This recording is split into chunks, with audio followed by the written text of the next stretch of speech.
What is up, guys? It's the Sound Alchemist, and today I'm back to bring you those 40 facts we all know and love. Today we are we're talking about the Plaguebearers. So, Plaguebearers are essentially Nurgle's lesser demons. They're ugly, they're putrid, they're rotting, and they just look plain ugly. I think I said that already, but they're ugly. I mean, just look at them. They're all decomposing and whatnot, but the cool thing about these guys is that they're very resilient. Bolter shots just go straight through them. If you cut them up, they'll still keep on coming. Think of fat, bloated zombies that just want to spread the plague.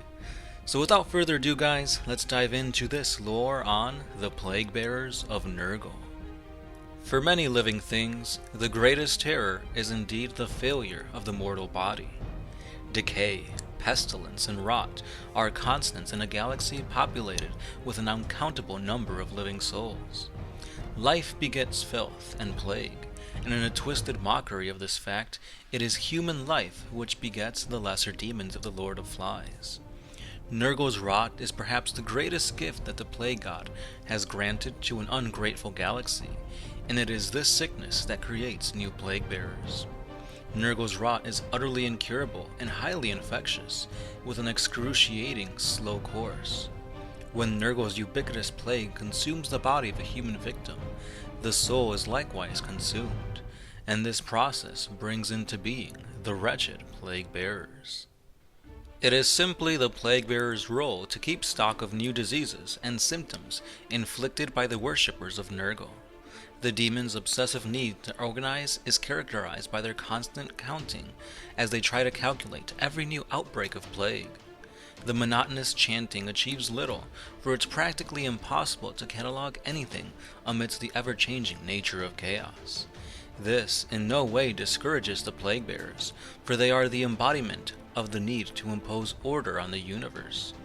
Unfortunately for the Plaguebearer, they are prone to losing count during combat. They often find themselves standing over their dying foes, groaning in frustration, before starting their count all over again. These one-eyed demons appear as frail, wasted humans, with bloated stomachs and long gangly arms. Their mouth is usually full of broken teeth, and dripping with infectious spit. Their foreheads are peaked with an ivory horn, crusted with dried blood, mucus, and pus. In their hands they carry the thick, rusty cleavers, known as a plague sword. And they are indeed a horrific foe, for everywhere they go they are followed by a cloud of enormous black flies. Even though their body appears weak and frail, they have a constant concoction of Nurgle's rot steaming inside them, and these poxes and viruses make them resilient, usually ignoring pain, and they fight on, even laughing at the slight of their own dismemberment. When it comes to fighting on the battlefield, bands of Plaguebearers are the most organized and efficient of all the demons upon the battle. They shamble purposefully towards a chosen foe before hacking them apart with their swords. Flies continually buzz around them, therefore making them even more difficult to fight. The many diseases carried by these demons can be used to terrible effect during battle. Should an enemy endure long enough to strike back, his blows will have little effect. And that is pretty much the main lore behind the Plaguebearers. Now, when it comes to actually fielding these guys, they are very resilient and durable, so that means when you're in there, you can kind of tar pit enemies, lock them up in close combat, and chances are you probably will come out on top. They're very hard to kill, they're disgustingly resilient, and again, they're just tar pits, they're great tar pits.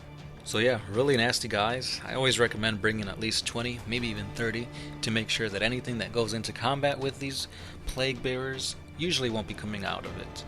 And yeah, that brings us to the end of this lore. So what did you guys think? Leave your comments down below. If you could take any lesser demon into battle with you, who would it be? Would it be Khorne's Bloodletters, these Plaguebearers, maybe some Slaaneshi Demonettes, or the Horrors of Tzeentch? Let me know below, and we'll talk about it in the comments. Also, if you guys want more lore, let us know what other suggestions you guys want. And of course, guys, don't forget that we post videos each and every day, so stay subscribed for more 40k lore. This has been the Sound Alchemist, part of One Mind Syndicate, and I'll catch you guys tomorrow.